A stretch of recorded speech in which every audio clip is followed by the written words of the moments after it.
So yeah, let's make a start, and if a few more join us as we go along, then all the better. So thanks for coming along. It's lovely to see some new faces and part of the wider Everards family.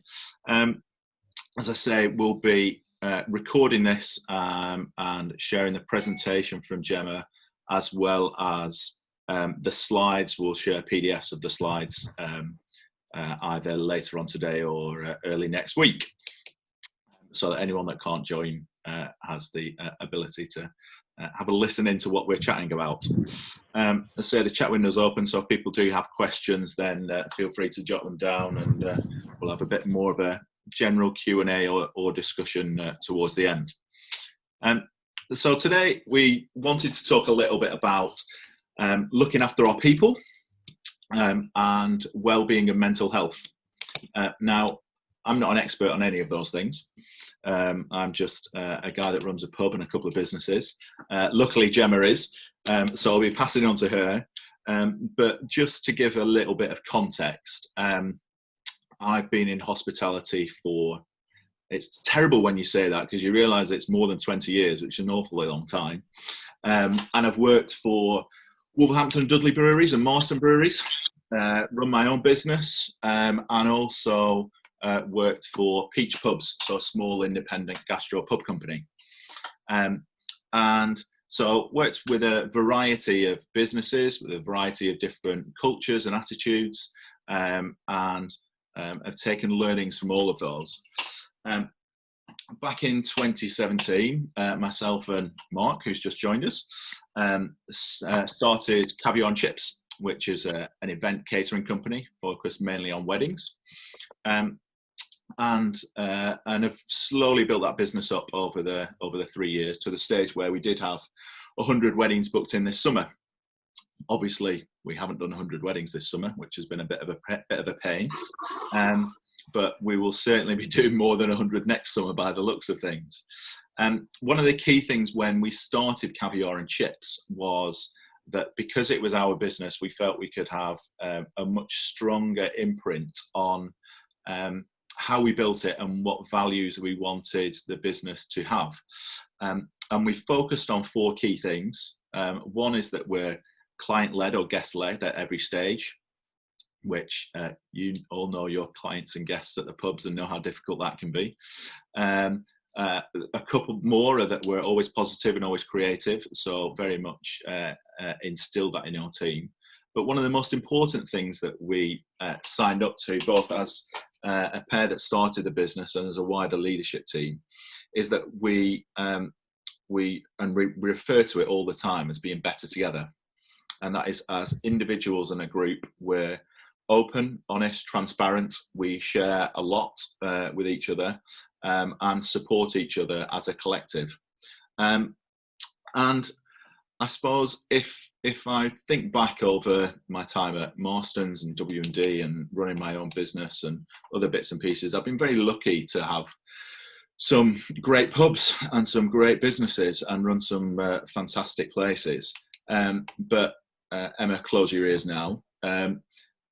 It's not necessarily like having a lovely pint of beer that makes somewhere special, or even sometimes having a beautiful building or great surroundings. They all definitely make a difference, and hospitality is built up of the little 1% that you can build on each other. But one of the biggest things has always been people, and they are, for us as Caviar and Chips and for us as the Virgins and Castles. So I feel like we should take some responsibility. We opened on Friday the 13th of March, which has proved to be very unlucky for everybody. I'm not taking responsibility for the whole shutdown, but we're very early on in our relationship with Everards.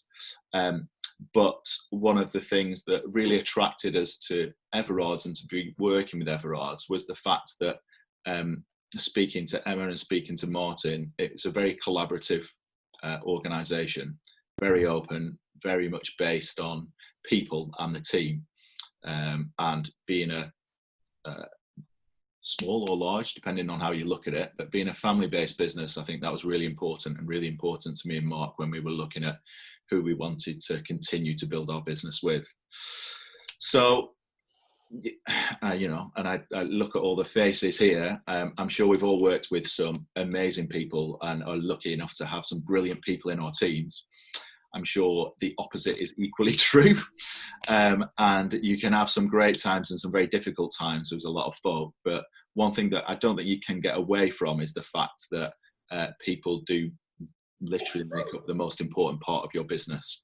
And that's why for us as Caviar and Chips and the Virgins and Castle, and then speaking to Emma and a few other business owners, that a focus on not just the nuts and bolts of running the business and, you know, what's happening in the current lockdown and how we're going to get out of it, but actually looking after our people as we do that and being sensitive to that is really, really important. And a key focus of what we should be thinking about. So without further ado, I will pass on to Gemma. So I will let her introduce herself, and then if technology allows, we'll share some presentation, and then we'll do some Q&A at the end. Gemma. Perfect, thanks Jonathan. So yeah, as Jonathan said, I'm Gemma and I'm the head of Wellbeing for a small consultancy firm called Next Steps Consulting, and I work with organisations to focus on wellbeing of people's teams, and you know, we're passionate about businesses putting people at the forefront of everything that they do. So today, So today I'm just going to talk a little bit about some of the areas that you consider as business owners with a focus on the hospitality industry, to be able to support the overall well-being of your team, and a little bit about what the benefits of having a people-focused approach are. Many of you will be doing a lot of what I'm talking about, but hopefully I can give you some further ideas and advice, as well as some details of where else you can get help to support yourselves and your teams further. So even before COVID-19, there was an increasing focus being given to wellbeing and supporting people within your business to allow them to be the best that they can be and to provide the best service and experience possible to your customers. However, since the situation that we find ourselves in, it's been highlighted even further the role that businesses can play to support their people, both now and as the world of work starts to return to normal, whatever that world of normal looks like. As we're all aware, mental health is also an area that's becoming increasingly more talked about, with an aim of breaking down many of the stigmas that are associated with talking about how we're feeling and reaching out for help. Even before COVID-19, 60% of individuals will experience a mental health issue during the year, and 56% of adults have said that their mental health has deteriorated since lockdown began. And mental health really is an area that needs to be supported within the workplace, and it can have a real impact on businesses and also your bottom line. So based on some research by A Mind, with just 10 full-time employees, it's likely that 2 of the team will be struggling with some form of mental health issues. 43 working days will be lost to work-related stress, depression and anxiety. And the cost to your business across absences, presenteeism and staff turnover will be £13,000. So I think the situation we currently find ourselves in has emphasised the need even further to have a culture of care and to really look after your employees. We know that everyone's going through their own individual challenges, which can be personal, relating to changes in routines, lack of social interactions, worry about loved ones or family members, having caring responsibilities for children or elderly parents, or more work-related issues around job insecurity, reduction in pay, or being furloughed. And all of these are having a real big impact on individuals' physical, emotional and mental health. So if wellbeing hasn't been on your agenda before today, now's the time to start to think about this, both for the continuation of lockdown and as you start to prepare your business to transition and phase back into the world of work. And the benefits to an organisation are really significant and wide-reaching, and they include high levels of motivation, engagement and productivity, reductions in absence levels and staff turnover. And it's estimated that the return on investment, for those of you that are finance driven, is £5 for every £1 that you spend on wellbeing programmes and initiatives. So the UK hospitality sector is the third largest private employer in the UK, and the impact has been significant since lockdown, and there's still little certainty what the future holds for this sector. So I've just highlighted a couple of stats here that are challenges that are faced by those working within the hospitality industry. So ill health in the sector costs 9.7 billion per year. Many employees report poor mental health and well-being, with just 1 in 5 reporting severe mental health problems as a direct result of their job. 2/3 of workers do not think that the sector looks after their employees. 84% reported increased stress as a direct result from their job. 81% of chefs have experienced poor mental health in their careers, and only 7% of hospitality workers would feel comfortable talking about their mental health. And the turnover rate in hospitality is 30%. We know that many hospitality workers struggle with work-life balance due to the long antisocial hours. And whilst to some extent that is the nature of the industry, there is still much that business owners can do to provide a better environment for team members. And there are so many work-related factors that can impact our well-being. And as I mentioned on the previous slide, by looking after and supporting your teams, you'll have a happier and healthier team that will in turn deliver a better experience and service to your customers. So as I mentioned earlier, 81% of individuals in the hospitality sector have been negatively affected by something that's happened at work, and 41% don't feel that they were supported by their employer during these experiences. And I've just highlighted a couple of the examples of mistreatment of work, many of which as business owners we can change and have a positive impact on to improve the experiences for our teams. So we all know it's difficult to control how customers might behave, and especially in the service industry, it's not surprising that such a high percentage of employees have received verbal abuse from a customer. However, how you respond as a business owner to this can send out a positive message to customers that this will not be tolerated, and show your teams that this is not accepted and that you're doing all you can to support them. Ensuring that everyone on shift gets a sufficient break is absolutely within our control. And whilst in many occasions it feels too busy to allow someone to have a break, this is a legal obligation and something that we should try and embed into our rotas. Again, employees can't give the best service to customers if they've not had anything to eat or drink or sit down for hours on end. Distribution of tips as well is raised. So again, this should be quite an easy fix and something that can be discussed as a whole team of how best to share tips. And by involving your teams in decisions can be really helpful to get buy-in and make them feel like their opinions are valued. Again, there's an acceptance that people will work a couple of extra hours on an ad hoc basis when needed. However, if you're consistently asking this from your teams and they're not getting any overtime pay or time off in lieu, again, this can lead to some resentment and individuals becoming demotivated. And just picking up on the holiday, it is a legal entitlement for everyone to be able to take holiday. And we all know there's times in the year, December for one, where holiday won't be able to be taken. But again, thinking about having a fair process for allocating holiday and being really clear with people when they can and can't take holiday.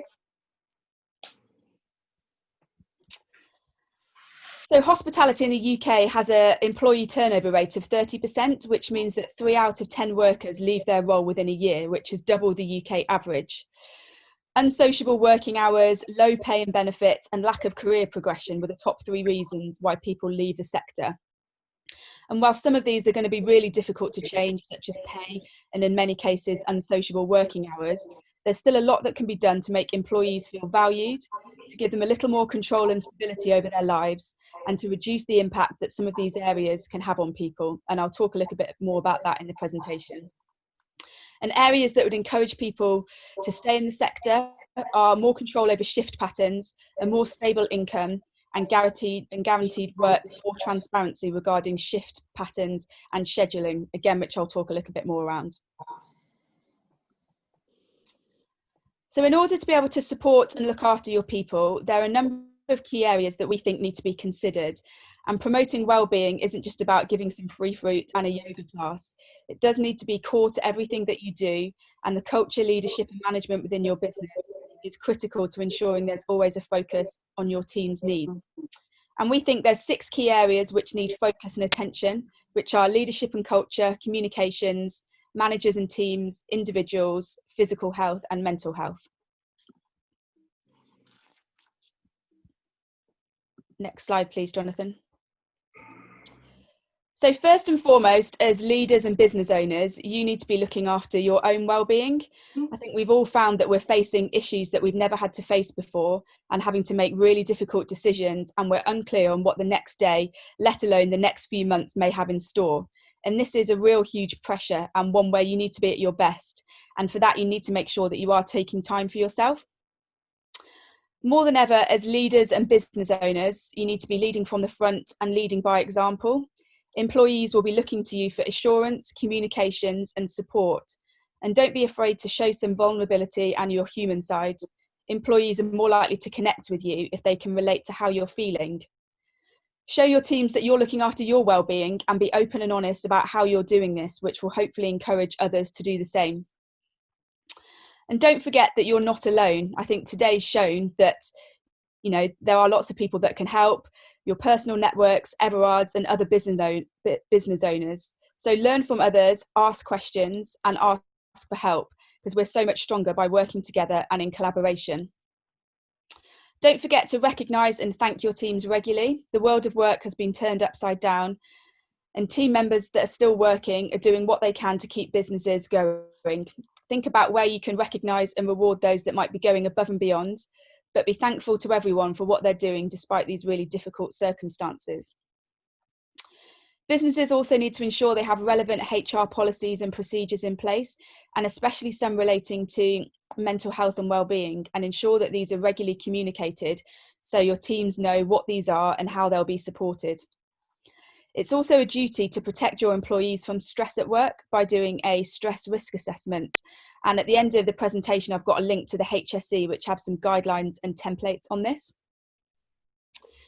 As we saw from the previous slides, 76% of individuals have been verbally abused by a customer. So having this zero tolerance approach to this as a business will show that you put your teams first, and you'll not accept any inappropriate behaviour. This will show your teams that you care for them and will support them should these situations arise. Finally, think about how you can support your teams to have a better work-life balance, which so many within this industry struggle with. Think about, can you introduce a weekly cap on hours? Can you have some more part-time employees to support shorter shifts, which shouldn't cost any more, but does ensure that people are working reasonable hours and shift patterns? Can you find out from your teams what important events they have on in their life, and where possible, allow time off for flexibility in shifts to support this? Or where you can, flex start times, for example, to allow parents to drop off their children before work. We know this won't always be possible, but by having these conversations and understanding what's really important to your teams and supporting where you can, will show yourself as a business owner that really cares about supporting a work-life balance for your people.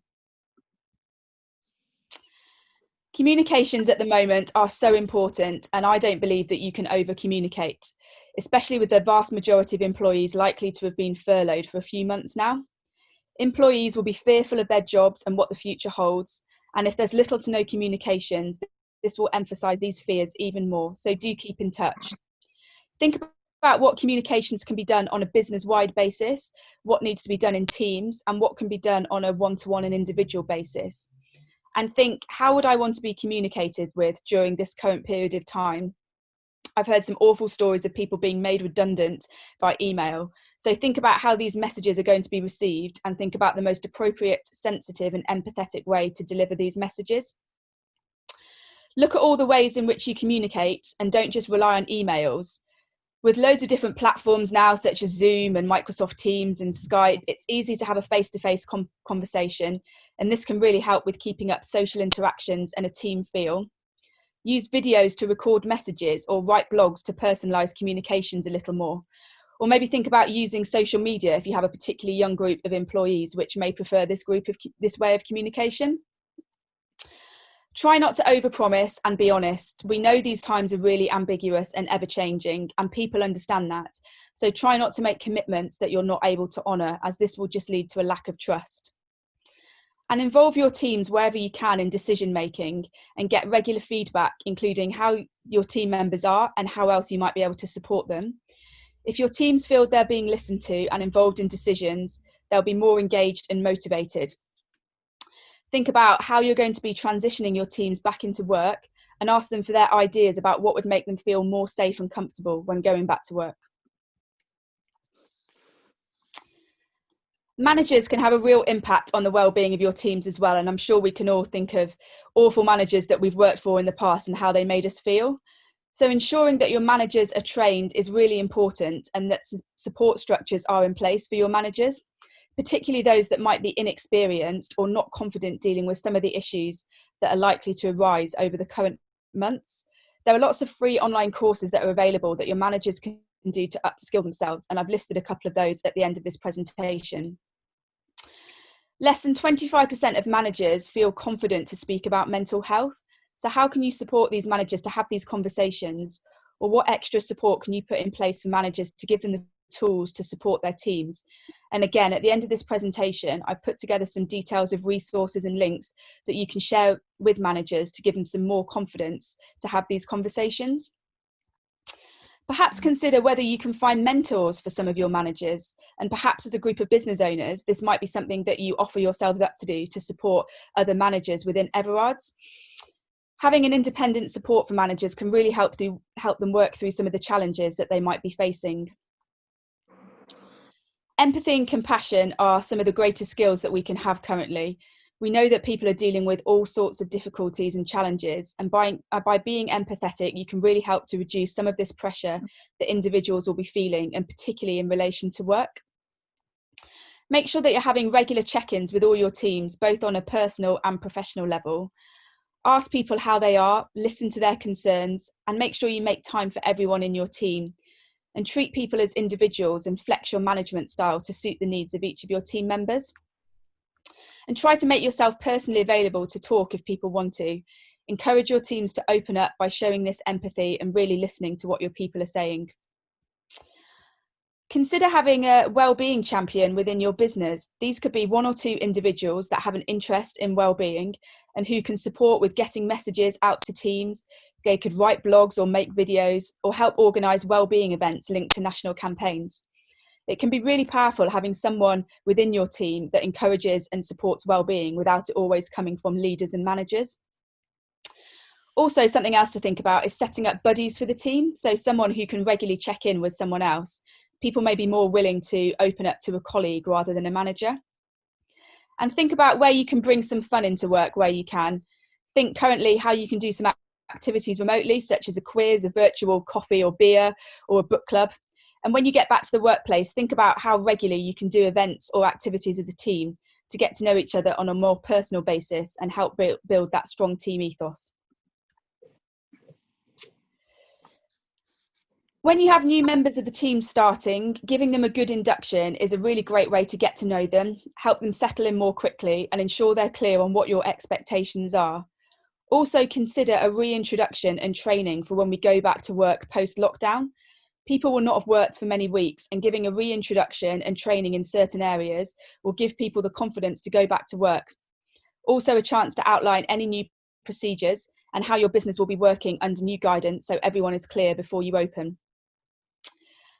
I talked a little bit earlier about how you can be more flexible for your teams and show that you care. Only 16% of hospitality workers reported having flexible working. So by offering this could really set you aside from other businesses and help with your recruitment. Again, we talked about ensuring that individuals have adequate breaks, where overtime and time off in lieu can be supported, and ensuring that there's a fair approach to requesting holidays and communicating clearly when holiday may not be granted. But do encourage your teams to take their holiday. Time out of work will absolutely help your teams recharge their batteries and come back to work refreshed. Think about how you can ensure that rotas are delivered in a fair way and that it's not always the same people each week working the late shifts or working every weekend. If this isn't done, this can lead to resentment within teams. Again, you won't always be able to please everyone, but by having these open and honest conversations and listening to your teams will help. Also, see if you can commit to giving rotas to your teams weeks in advance, which will help individuals be able to plan their life around their shifts, as opposed to just texting people the day before saying they need to be in the next day. Think also about how you manage sickness in your business. Do you have clear policies relating to this?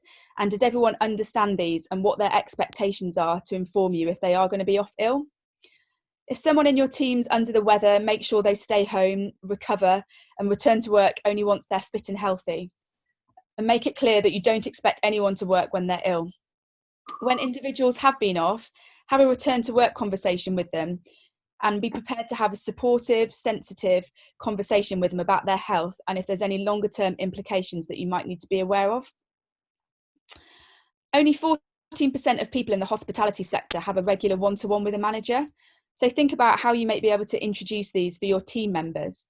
This is a really good opportunity to get to know your teams better, understand what motivates them and what other support they need to be able to do their job as well as possible, as well as setting clear expectations and objectives for individuals. Think about also in these meetings how you can introduce a one-to-one wellbeing conversation, which is purely focused on the individual, how they're feeling, and how else you might be able to support them. And this can help shape any future approaches to wellbeing and other support that you might need to think about in the future. Also, think about having an annual appraisal with each of your team members. And whilst feedback should not be kept to an annual review, it's a good opportunity to talk about where individuals are doing well and where they've got areas for improvement. This also might be a good opportunity to speak to your teams about their longer term career plans and how you might be able to support these. And you might also find out that those in your team have other skills that you might be able to utilise in your business, such as marketing or social media.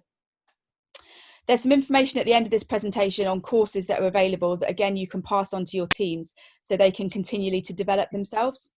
And whilst your teams may be furloughed, this is a really good time to develop and upskill your teams because they can continue with training whilst they're being furloughed.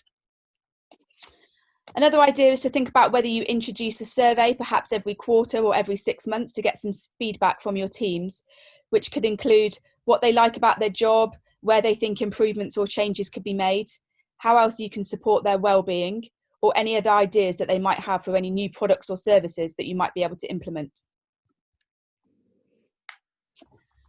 So I talked a bit about the start of the impact that COVID-19 has had on the mental health of individuals.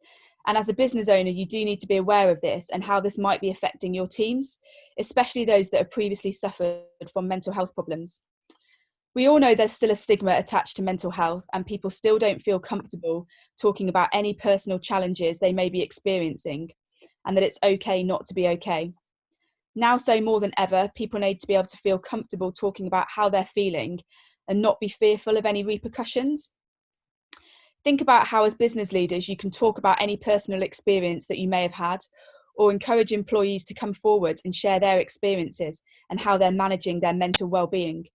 But most of all, try to create an open environment where it's okay to talk about mental health.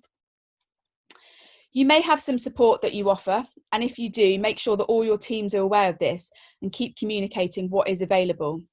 However, if you don't have anything, as I said, there are loads of free resources and helplines that can be accessed. And again, I've highlighted some of these at the end of the presentation, so you can pass these on to your teams. Consider investing in an employee assistance programme. Hospitality Action, which are a charity focused on the hospitality industry, have a really low cost option available to the sector, which is about £5 per person per year.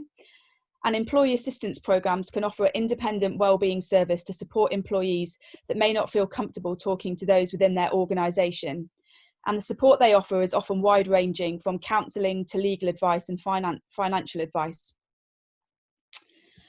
It's more difficult currently to notice changes in behaviour to individuals that are either working remotely or furloughed, but there are still signs such as people becoming more introverted, not wanting to talk or join video calls, getting upset or being late to virtual meetings on a regular basis.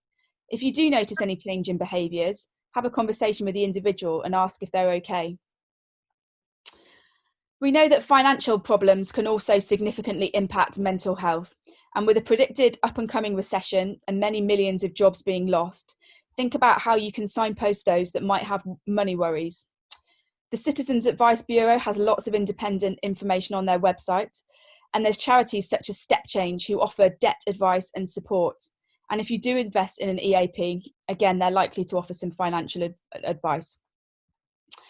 There's also an app called Wobot, which is being made available for free for 3 months for hospitality workers. Again, this could be a good option to share with your teams. Wobot is a personalised emotional guide that will check in every day to see how you're doing, and it's been adapted to give specific support during the current crisis, and will work with users daily to reduce stress, combat isolation, and help support with the symptoms of depression and anxiety. The app will track your mood, set goals, practice mindfulness, and gain insight into some of your daily patterns. And again, at the end, I'll give you the information on how people can download this app.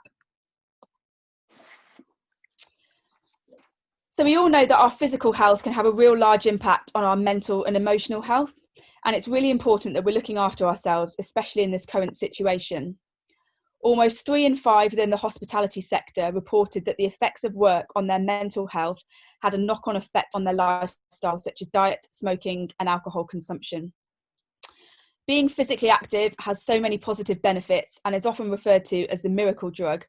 As well as lowering the risk of many developing diseases, it also boosts self-esteem and reduces the risk of stress and depression. Being active as a team can be a good way to get together outside of work. Perhaps you can have a step challenge within the team, encourage people to walk or cycle to work where they can, or signpost to local facilities and groups that are available. There are so many online classes now that individuals can do, so consider sending around details of these classes, or ask your teams to send around what their favourite classes are that they've been doing at home during lockdown. Think about how you can encourage positive eating habits, people getting enough sleep and rest, and keeping hydrated, all of which can positively support our health. This could be sending out information relating to these, or asking team members to write some content on these areas if people have an interest or expertise. 1 in 5 frontline workers reported that they had a problem with addiction.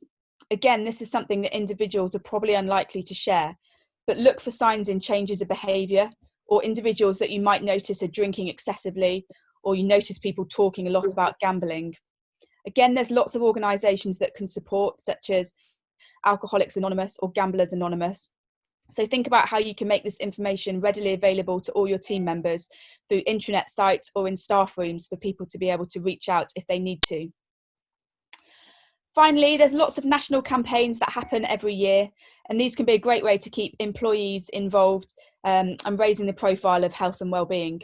Coming up in June is National Healthy Eating Week and also Men's Health Awareness Week. So perhaps use these as an opportunity to send out information, start discussions around these topics, or again ask team members to share any experience or expertise that they might have in these areas. So that's a little bit of practical advice from me on what you can think about and some areas to implement within your teams and businesses. And many of these areas, they don't have to cost any money. They may just require a bit more of a focus from yourselves as business owners and leaders. What we do know is that the world of work will be a very different place for a significant period of time. And as such, our teams will need extra support as they get used to new ways of working. It's likely that many of your team members may be feeling fearful or anxious about returning to work. So something we'll be doing is having a call with each of our team members on how they're feeling about returning to work, what are some of their fears or worries, and how we can help to try and alleviate these. A culture of wellbeing does need to come from the top, and as business owners, you need to lead the way. By having an employee-first approach will have a real positive benefit for your business and on the motivation and productivity levels of your team. Think about what, if anything, your approach is currently and what else you can be doing and building into your team structures to have more of a focus on people. A priority on mental health is going to be really important, and just by starting to talk about this more, creating an open environment and checking in with everyone regularly will really help. As I said, line managers are also really important in helping to support wellbeing in your organisations, and having compassionate and effective line managers that are empathetic, trained and supported by you as the business owners will make a big difference. Finally, make your wellbeing approach personalised, gain feedback and thoughts from your teams, use their expertise and make everyone feel part of contributing to a business that values, embraces and encourages wellbeing. So here are some links that I thought might be useful for yourselves and your teams. There's a couple of hospitality focused charities. So there's the Drinks Trust, which is an industry charity, formerly the Benevolent, which has launched a campaign to support members in the hospitality industry through these difficult times and to raise money to deliver support through grants that individuals can apply for. There's the Licensed Trade Charity. This charity offers practical advice spanning debt, housing, employment and law, and offers a 24/7 helpline. There's Hospitality in Action, again another specific charity providing grants, resources and information on key topics relating to wellbeing access to counselling and legal advice, and the EAP programme from just £5 per person per year. And Springboard UK, which is a charity that works to offer career advice, support and training opportunities for those working within the hospitality industry.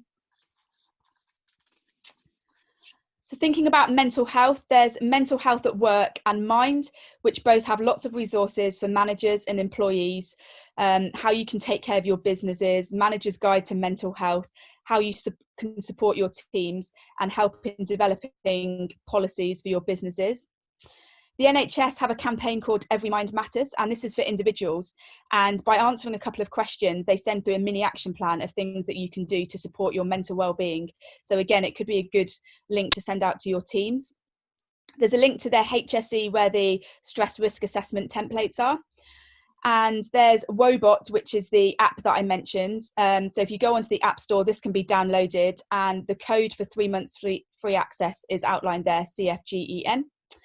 And finally, Future Learning and B2W are both online courses which are free. So again, it might be beneficial to send these on to your managers or more broadly to your teams for individuals to work on their learning and development while they might not be working. So thank you. I'll pass back to Jonathan now, who talk about some more things that they've done to look after their teams, and then there'll be a chance to ask any questions of us at the end.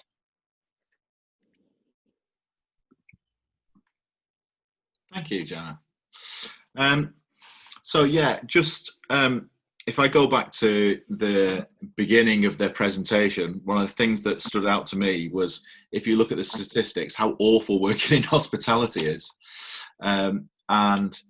It's quite sobering to know just, quite broadly that some of our teams and employees are really struggling with a lot of things that as business owners we've got a lot of control over as well. And I know it's national averages, and that every business owner within Everards, and Everards as a brewery will be different to a lot of the other places in the industry, but certainly seeing that as an industry average and seeing how many people struggle with different things is part of the reason that that Mark and I, along with Gemma and a few others, have worked so hard to have a focus on people, and specifically well-being and mental health. And one of the things that stood out to us a few weeks ago was that stat of only 7% of people feeling comfortable talking about mental health. So even within a team of 20, there's an awful lot of people there that wouldn't necessarily feel comfortable sharing or talking about some of the different difficult things that they would be going through. So one of the things that we did, it was Mental Health Awareness Week last week. And so myself, Mark, and everyone else in the leadership team used that through social media and Twitter and Facebook, and through personal conversations and emails with the team, share a little bit about our thoughts about mental health. The focus was on kindness, which I think is quite appropriate and apt in the current climate. And so just as business owners and as leaders, talking quite openly about that and being transparent about the things that we struggle with as well. I think if you look back over the past 10, 12 weeks, there isn't a single person who would say that it's been an absolute breeze and they found it really easy. Everyone's struggled at different times. And so sharing that with the team, that it hasn't been easy for everyone, has been something that people have really appreciated, and a lot of people have spoken to us about how refreshing that approach has been. And I think just a final thought from me is that, as difficult as the last 10, 12 weeks have been in opening a pub for a week and then closing it and not knowing what's going to happen, in some respects, I think some of the biggest challenges are ahead of us in the next month or two. And that as much as, it's great to see, some stuff from Nick about the practicalities of how beer is going to be collected and how cellars are going to be sorted out, and how as businesses we can know what risk assessments need to be filled out in order to work with local authorities to get back open. The practicalities of being open are just one small area. It's actually the sensitivities around the challenges that people have had over the past 10, 12 weeks. There's lots of our teams that will have struggled. There's some that will have been ill. There's some whose families will have been ill. Some that will have struggled with caring. Lots of complexities to deal with. And as a team, we have spoken to every single one of our staff, from phone calls from them coming to get takeaway food. We've delivered takeaway food to all of them on a Sunday so they can cook a Sunday roast on us. We've had Zoom calls like this with people struggling with technology and not being able to get on and not being able to say things. We've had Skype calls. We've had WhatsApp groups that different members of the team have set up. But I think the next 2 months in particular, having an approach where business owners like us can meet up and talk about some of the struggles and challenges that different individuals will have will help us attack the next couple of months in the best possible way. Because as I go back to what I said right at the beginning, to run a great business and have a great pub, you need great people working for you. And so having a real focus on that will be very important in the weeks and months ahead. So on that note, that's it from me and from Gemma. Thank you, Gemma, for sharing all that. As I said, we will send across the slides with all the links in the presentation in Everards Connect. We will get the video of this recording back on Everards Connect as well. But if anyone's got any questions before we finish, feel free to type them in the window, take yourself off mute and say a few words. So yeah, if you've got anything, then do fire away.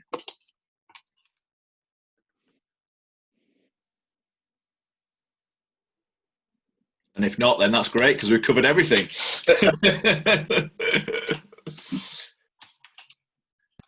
Yeah, hi Jonathan. First of all, I'd like to say I'm certainly, because nobody else wants to talk, and most people who know me, I'm not shy of a word or two. So first of all, I'd like to thank obviously yourself and Gemma for putting this all together, and obviously to offering support to the wider community, obviously when this is broadcast. So thanks a lot, Jonathan. I know it's not a 5-minute job putting something like this together, so thanks a lot. Really appreciate it. Cheers. Thank you very much. Yeah, and a big thank you from us as well, Jonathan and Gemma. Really great session. Lots of things to think about. And like I say, it took quite a bit of time to pull it all together. So thanks ever so much from me as well. Thank you.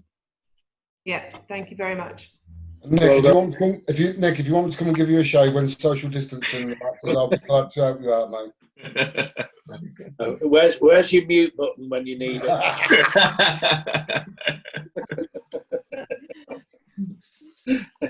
Thanks all. Thank you very much. Right, no, we'll call it a day there then. As I say, we'll share all the rest of the information on Everards Connect. But good to see so many of you. Hope you're all well. Have a great weekend, and look forward to seeing all of you for a pint in a beer garden at some stage in the not too distant future. Absolutely. Thank you. Right. Thanks very much. Nice to see you all. Cheers. Bye now. Bye.